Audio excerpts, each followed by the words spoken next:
3 రోజుల జపాన్ పర్యటనను ముగించుకుని ఇండియాకు చేరుకున్నారు ప్రధాని నరేంద్ర మోడీ. స్వదేశానికి తిరిగొచ్చిన మోడీకి పనాజీ విమానాశ్రయంలో అధికారులు ఘన స్వాగతం పలికారు. జపాన్తో అణు, దౌత్య, వాణిజ్య రంగాల్లో కీలక ఒప్పందాలు చేసుకున్నారు ప్రధాని మోడీ.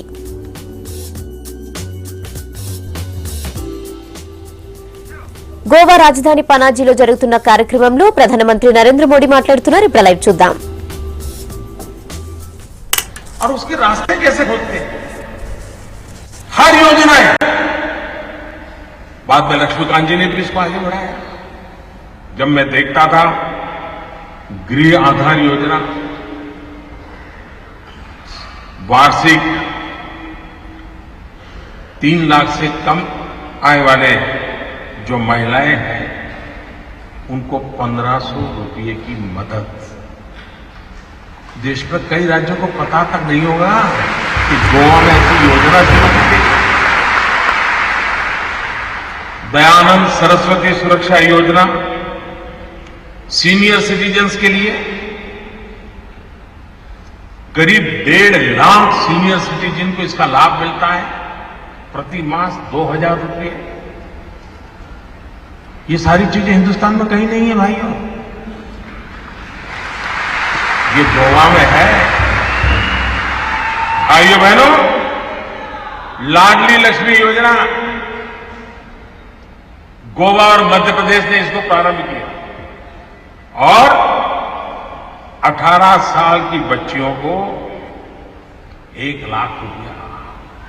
आज गोवा में 45,000 हमारी बेटियां इसकी हकदार बनी है। 45,000।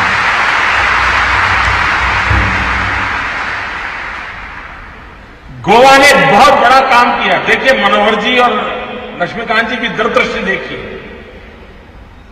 आज यहां इलेक्ट्रॉनिक सिटी का शिलान्यास हो रहा है, लेकिन इसके पहले इस काम को सफल करने के लिए हमें कैसा युवा धन चाहिए, कैसी यंग जनरेशन चाहिए, इसको ध्यान में रखते हुए इन दोनों महाशयों ने साइबर स्टूडेंट योजना के द्वारा हमारे यहां के नौजवानों को डिजिटल दुनिया से जोड़ने का एक बड़ा अभियान चलाया। ये दीर्घदृष्टि के लिए मैं उनको बधाई देना चाहता हूं। हम जानते हैं बीमार होना कितना महंगा होता है और गरीब के लिए बीमार होना कितना मुश्किल होता है। ये हमारे गोवा सरकार की विशेषता रही कि उन्होंने दीनदयाल स्वास्थ्य सेवा के द्वारा वार्षिक 3 लाख रुपये तक करीब 2.25 लाख परिवार, यानी एक प्रकार से पूरी गोवा के सभी परिवार आ गए। इनको सुरक्षा का कवच दिया है, उनके स्वास्थ्य की भी चिंता की है। किसान हो, फिशरमैन हो, यानी एक प्रकार से योजनाओं का अंबार है। और ये जन सामान्य की भलाई के लिए ऐसे गोवा में आकर के जो विकास के रास्ते पर आगे बढ़ रहा है, देश के प्रधानमंत्री को भी अपना सर झुकाने में आनंद आता है, गर्व। आज यहां 3 प्रोजेक्ट का आरंभ हो रहा है। मोपा न्यू ग्रीनफील्ड एयरपोर्ट शायद गोवा में जिन लोगों की उम्र आज 50 साल हो गई होगी, वो भी जब से समझना शुरू किया है तब से ये सुनते आए हैं कि एक दिन गोवा में अपना एयरपोर्ट बनेगा, हवाई जहाज आएंगे, लोग उतरेंगे, टूरिज्म बढ़ेगा। सुना है कि नहीं सुना है? सुना है कि नहीं सुना है बताइए। सब सरकारों ने बोला है नहीं बोला है? सब पॉलिटिकल पार्टियों ने बोला है, नहीं बोला है, लेकिन चुनाव गया हवाई जहाज के ठिकाने पर, गोवा के ठिकाने पर। ऐसा हुआ है कि नहीं हुआ है भाइयों, बताओ मुझे। आज मुझे संतोष है कि अटल बिहारी वाजपेयी जी ने जो वादा किया था, आज मुझे उसको पूरा करने का अवसर मिला। और ये सिर्फ आकाश में जहाज उड़ेंगे और आपके एक नए एयरपोर्ट पर आएंगे, ऐसा नहीं है। गोवा की जनसंख्या है 15 लाख। ये व्यवस्था विकसित होने से 3 गुना लोग, अब 15 लाख लोग हैं, करीब 50 लाख लोग आना शुरू कर देंगे। आप कल्पना कर सकते हैं टूरिज्म कितना बढ़ेगा। और गोवा का टूरिज्म बढ़ना मतलब हिंदुस्तान के टूरिज्म सेक्टर को एक नई ताकत देने वाला ये सबसे सामर्थ्य हम समझते हैं। गोवा की सुविधा तो बढ़ेगी, गोवा वासियों की सुविधा बढ़ेगी। और मुझे विश्वास है कि इसके निर्माण कार्य में भी यहां के हजारों नवयुवकों को रोजगार मिलेगा।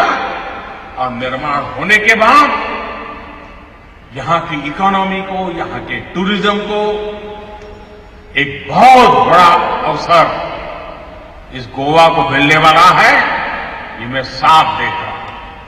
भाइयों बहनों, आज यहां एक इलेक्ट्रॉनिक मैन्युफैक्चरिंग सिटी का भी शिलान्यास हुआ है। कोई ये मत समझे कि ये सिर्फ कोई इंडस्ट्रियल एस्टेट बन रहा है। बहुत कम लोगों को समझ में आएगा कि इलेक्ट्रॉनिक मैन्युफैक्चरिंग सिटी के निर्माण का मतलब क्या है। एक प्रकार से, और मैंने शब्द लिख करके रखना भाइयों बहनों, 21वीं सदी का मैं वो गोवा देख रहा हूं जहां digitally trend, youth driven, most modern Goa का आज शिलान्यास हो रहा है। दोस्तों, ऐसे गोवा का शिलान्यास हो रहा है जो digitally trend, youth driven Goa होगा, आधुनिक गोवा होगा, टेक्नोलॉजी से सामर्थ्यवान गोवा होगा। और वह सिर्फ गोवा की इकोनॉमी की या गोवा के नौजवानों के रोजगार का नहीं, ये भारत की शकल सूरत बदलने का गोवा एक पावर स्टेशन बन जाएगा। दोस्तों, ये मैं देख रहा हूं पूरी 21वीं सदी पर इस इनिशिएटिव का प्रभाव होने वाला है। भाइयों बहनों, आज एक तीसरा महत्वपूर्ण काम हम आगे बढ़ाने जा रहे हैं। हमारा स्पष्ट मत रहा कि सुरक्षा के क्षेत्र में भारत ने अपने दम पर खड़ा होना चाहिए। यह देश आजादी के 70 साल हो गए, हम किसी की मेहरबानी के मोहताज रहना नहीं चाहते। हम जिएंगे तो भी अपने बलबूते पर, और मरेंगे तो भी अपनों के लिए मरेंगे, अपनी शान के लिए मरेंगे। क्या कारण है कि जिस देश के पास 800 युवा हो, 800 मिलियन 35 से कम आयु के नौजवान हो, तेजस्वी हो, तेज तर्रार हो, बुद्धि प्रतिभा हो, इनोवेशन हो, टेक्नोलॉजी हो, सब कुछ हो, लेकिन सुरक्षा के लिए हर चीज बाहर से लानी पड़े। आज गोवा की धरती पर सामुद्रिक सुरक्षा के क्षेत्र में मेक इन इंडिया की दिशा में एक अहम कदम उठाया जा रहा है। भाइयों बहनों, मैं आज गोवा का एक विशेष आभार भी व्यक्त करना चाहूंगा।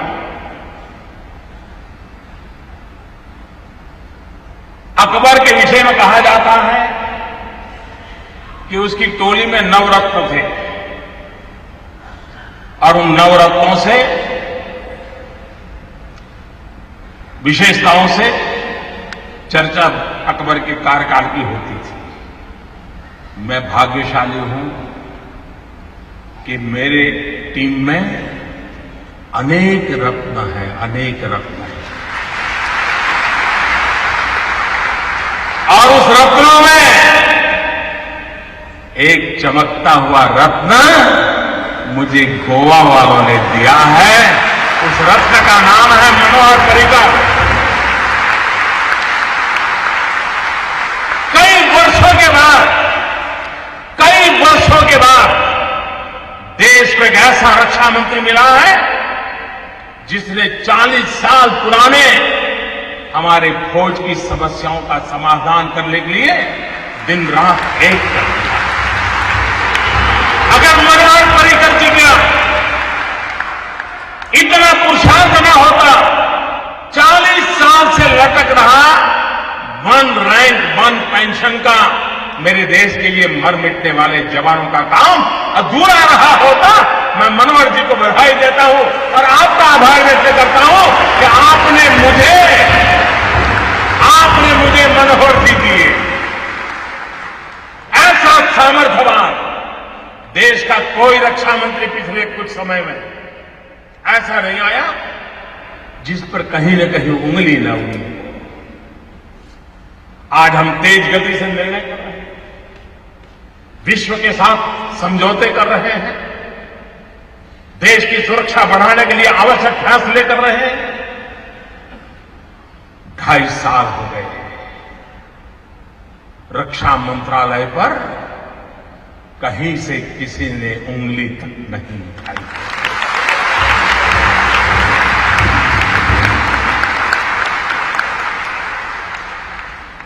मैं मनोहर जी का तो अभिनंदन करूंगा, मेरे साथी के नाते मुझे उत्तम साथी मिला, लेकिन मैं गोवा वासियों का अभिनंदन करूंगा कि आपने मनोहर जी पैदा किए और देश के लिए आपने मनोहर जी दिए।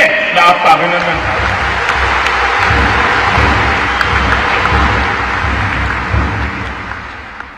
भाइयों बहनों, ये जो mine counter measure vessel program है MCMP, ये भारत की सामुद्रिक सुरक्षा में एक बहुत बड़ी अहम भूमिका अदा करने वाला काम है। इससे लोगों को रोजगार तो मिलना ही मिलने वाला है, इस क्षेत्र के विकास के लिए भी काम होने वाला है। मेरे प्यारे गोवा के भाई और बहनों, मैं कुछ और बातें भी आज गोवा वासियों के साथ करना चाहता हूं।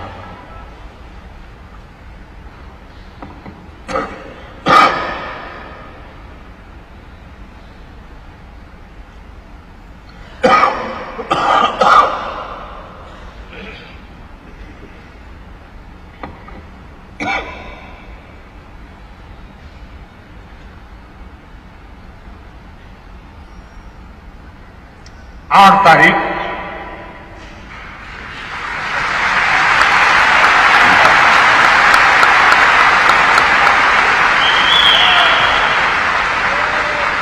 रात 8 बजे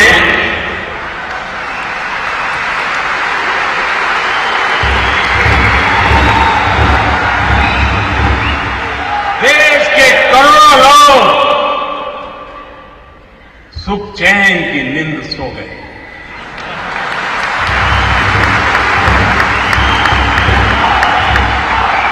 और देश के लाखों लोग नींद के लिए गोलियां खरीदने जा रहे हैं, गोलियां नहीं मिल रही हैं।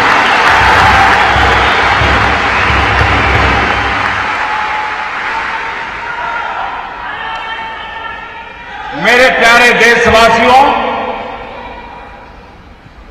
मैंने 8 तारीख रात को 8 बजे देश के सामने काले धन के खिलाफ, भ्रष्टाचार के खिलाफ मैं जो लड़ाई लड़ रहा हूं, देश जो लड़ाई लड़ रहा है, हिंदुस्तान का ईमानदार इंसान जो लड़ाई लड़ रहा है, उस दिशा में एक अहम कदम उठाया है।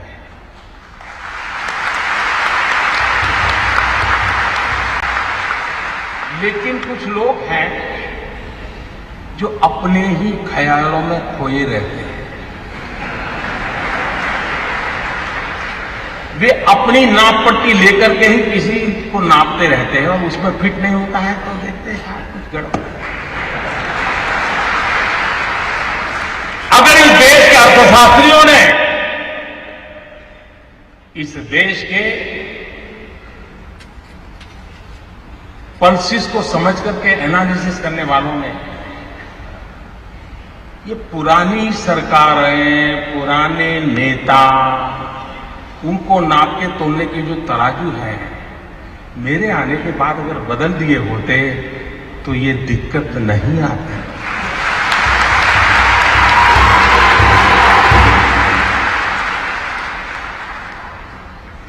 उनको समझ आना चाहिए था कि ऐसी सरकार देश ने चुनी है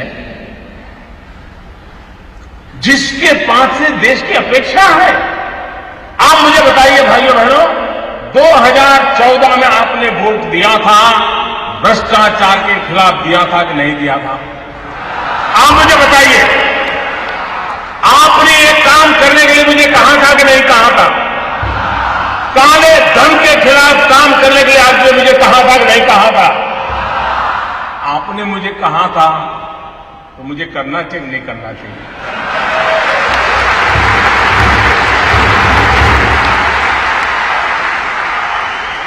आप मुझे बताइए, आपने जब मुझे ये करने के लिए कहा था तो आपको भी पता था कि ये काम करूंगा तो थोड़ी तकलीफ होगी, पता था कि नहीं था? ऐसा तो नहीं था कि बस आपको ऐसे ही मुंह में पतासा आ जाएगा, ऐसा तो नहीं था ना? सबको मालूम था। ये सरकार बनने के तुरंत बाद हमने एक सुप्रीम कोर्ट के निवृत्त न्यायमूर्ति के नेतृत्व में स्पेशल इन्वेस्टिगेशन टीम बनाई, एसआईटी। दुनिया में कहां ये कारोबार चल रहा है, इस पर ये टीम काम कर रही है और हर 6 महीने वो सुप्रीम कोर्ट को रिपोर्ट कर रही है। ये काम पहले वाली सरकारें टालती रही थी, हमने किया। अपने यहां कहावत है, पुत्र के लक्षण पालने में।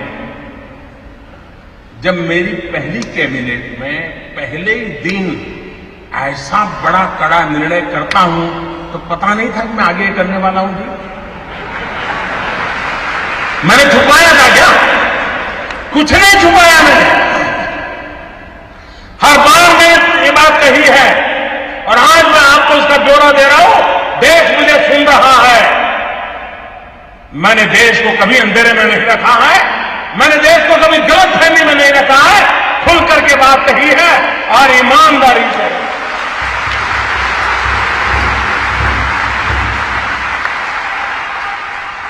भाइयों बहनों,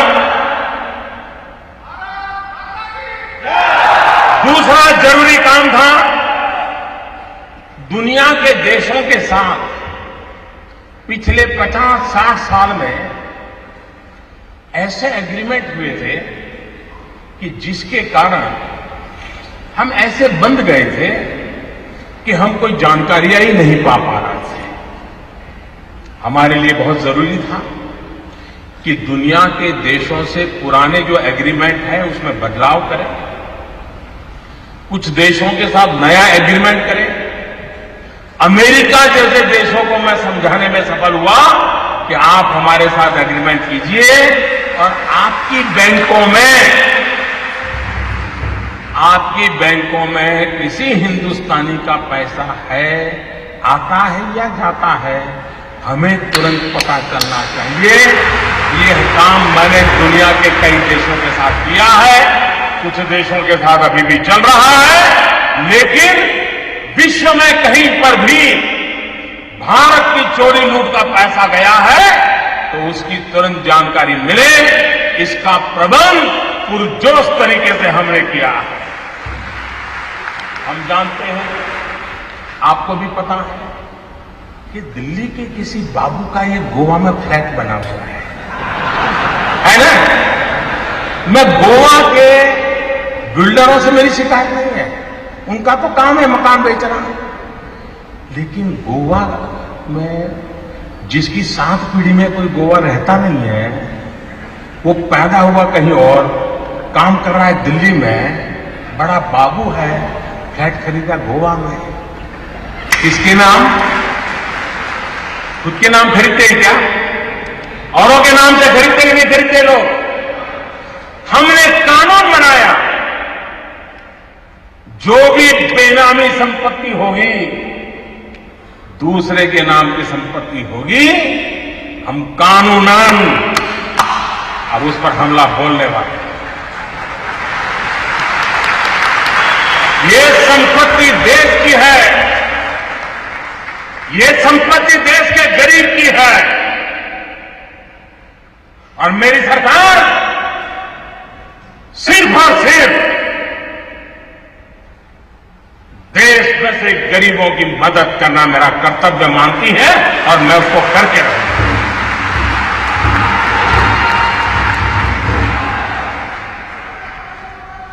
हमने देखा है, घर में शादी हो, ब्याह हो, कुछ काम हो,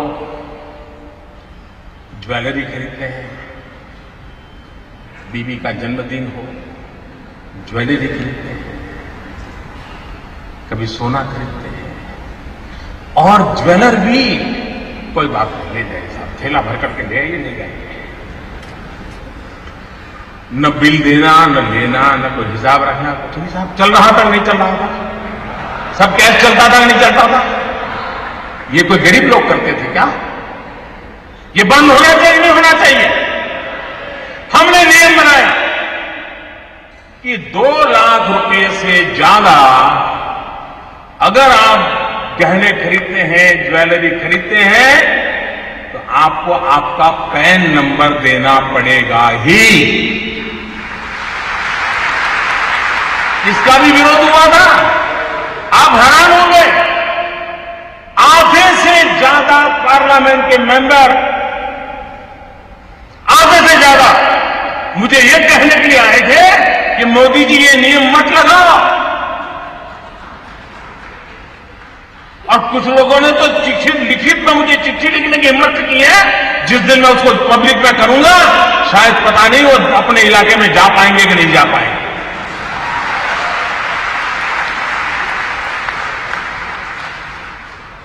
अगर आपके पास पैसे हैं, आप सोना जवाहरात खरीदते हैं, हम इतना ही कहते हैं कि आपका जो इनकम टैक्स का पैन नंबर वो लिखवा दीजिए, पता तो चले कौन लेता है, पैसा कहां से आता है, कहां जाता है। भाइयों बहनों, ये 70 साल की बीमारी है, और मुझे 17 महीने में मिटा नहीं है।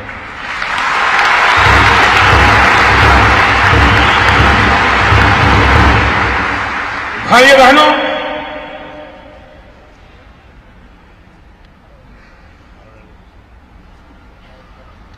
हमने एक और काम किया,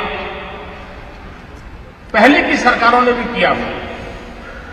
ये जो ज्वेलर्स है, क्योंकि ज्यादातर हमारे यहां सोना वगैरह की बात कर रहा, उन पर कोई एक्साइज ड्यूटी नहीं लगती थी। पहले सरकार ने लगाने की कोशिश की, बहुत कम लगाई थी, लेकिन सारे ज्वेलरों की संख्या बहुत कम है। एक गांव में 1-2 ही होते हैं, बड़े शहर में 50-100 होते हैं, लेकिन उनकी ताकत बड़ी गजब है साहब। अच्छे अच्छे एमपी उनके जेब में होते हैं।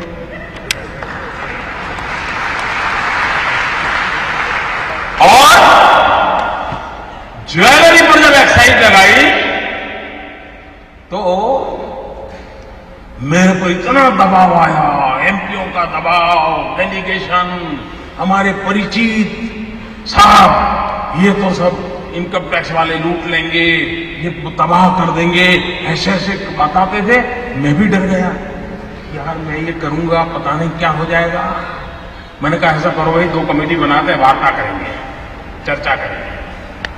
सरकार की तरफ से जिन उनको भरोसा था, ऐसे एक्सपर्ट कमेटी बनाई। पहले वाली सरकारों को ये प्रयास वापस लेना पड़ा था। साहब मैं ईमानदारी से देश चलाना चाहता, मैंने वापस नहीं लिया। मैंने ज्वेलरों को विश्वास दिलाया, कोई आपसे ज्यादती नहीं करेगा, और अगर कोई इनकम टैक्स वाला ज्यादती करता है, आपने मोबाइल फोन से उसका रिकॉर्डिंग कर लीजिए, मैं उसके खिलाफ काम करूंगा। ये कदम हमने उठाया। जिनको पता हो, ये सारा देख करके समझ नहीं आता था क्या मोदी क्या करेगा आगे।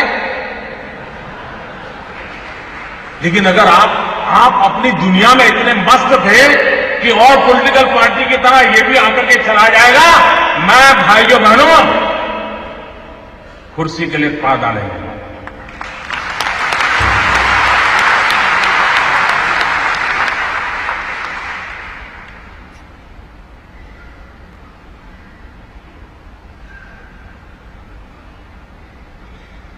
मेरे देशवासियों, मैंने घर, परिवार,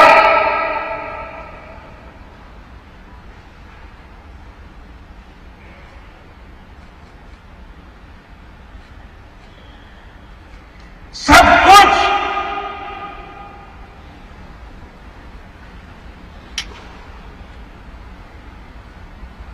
देश के लिए छोड़ा है।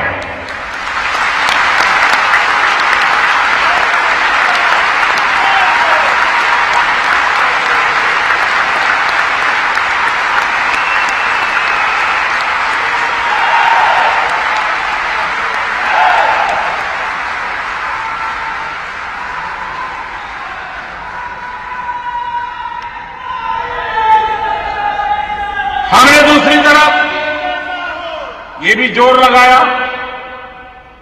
अच्छा कुछ लोग होते हैं मजबूरन कुछ गलत करना पड़ा हो, सब लोग बेईमान नहीं होते, सब लोग चोर भी नहीं होते, कि मजबूरन कुछ करना पड़ा हो।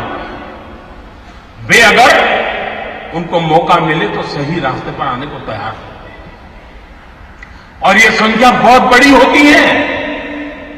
हमने लोगों के ध्यान में स्कीम रखी कि अगर आपके पास ऐसे बेईमानी के पैसे पड़े हैं, गलत पैसे पड़े हैं, तो आप इस कानून के तहत जमा करा दीजिए, इतना दंड भर दीजिए, उसमें भी मैंने कोई माफी नहीं दी। लेकिन व्यापारी लोग चीजों को समझने में बड़े होशियार होते हैं। उनको समझ में आ गया कि ये मोदी है, कुछ गड़बड़ करेगा।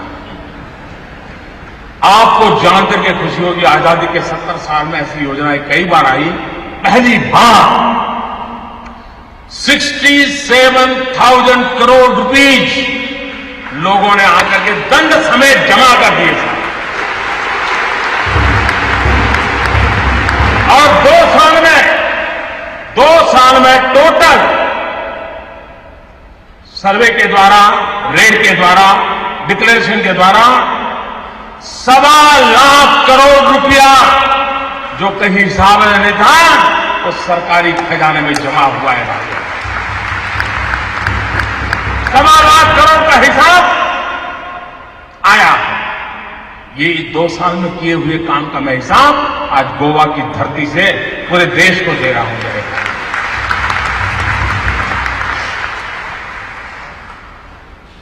उसके बाद हमें मालूम था मुझे क्या करना है। हमने जनधन अकाउंट खोले। जब मैं ये स्कीम लेके आया था तो मेरी कैसी मजाक हुई थी, पार्लियामेंट में भाषण कैसे हुआ था, आपको याद होगा। मुझे पता नहीं क्या क्या कहा जाता था। उनको लग रहा था कि मोदी के बाल नोच लेंगे तो मोदी डर जाएगा। अरे मोदी को जिंदा जला दोगे तो भी मोदी डरता है।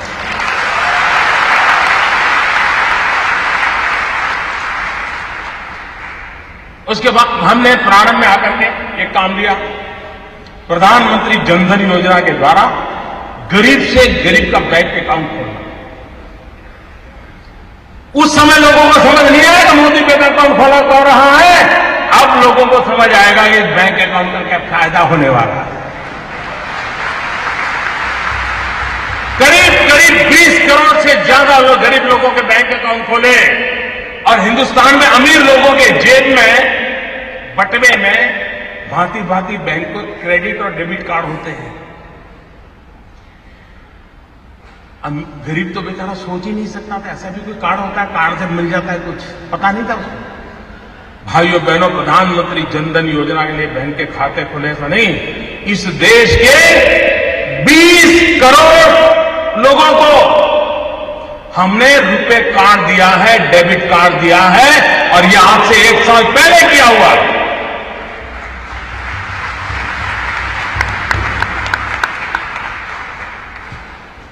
उस डेबिट कार्ड से अगर उसके खाते में पैसे हैं, वो बाजार से कोई भी चीज खरीद सकता है, उसकी व्यवस्था उसको उपलब्ध है भाई। लेकिन लोगों को लगा नहीं, जैसे हर पॉलिटिकल काम होता है वैसे ही पॉलिटिकल काम नहीं था। मैं धीरे धीरे देश की आर्थिक तबीयत सुधारने के लिए अलग अलग दवाइयां दे रहा था, धीरे धीरे डोज बढ़ा रहा, मैं डोज धीरे धीरे बढ़ा रहा था। अब भाइयों बहनों, मेरे देश के गरीबों की अमीरी देखिए। मैंने तुमको कहा था 0 अमाउंट से आप खाता खोल सकते हैं, एक बार आपका बैंक में पैर आना चाहिए, बस ये आर्थिक व्यवस्था में कहीं आप भी होनी चाहिए। लेकिन मेरे देश के गरीबों की अमीरी देखिए दोस्तों, ये आज जो अमीर लोग रात को सो नहीं पाते हैं ना, गरीबों की अमीरी देखिए दोस्तों। मैंने तो कहा था कि 0 रकम से आप बैंक अकाउंट खोल सकते हैं, लेकिन मेरे देश के गरीबों ने बैंकों में जनधन अकाउंट में 45,000 करोड़ रुपया जमा करवाया दोस्तों, 45,000 करोड़।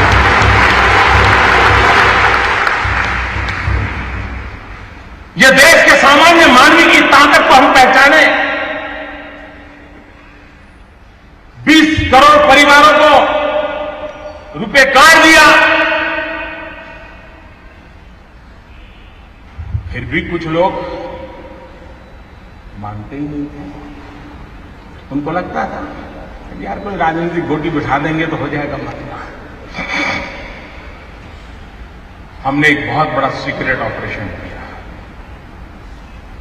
मनोहर जी वाला तो मैं नहीं कर सकता।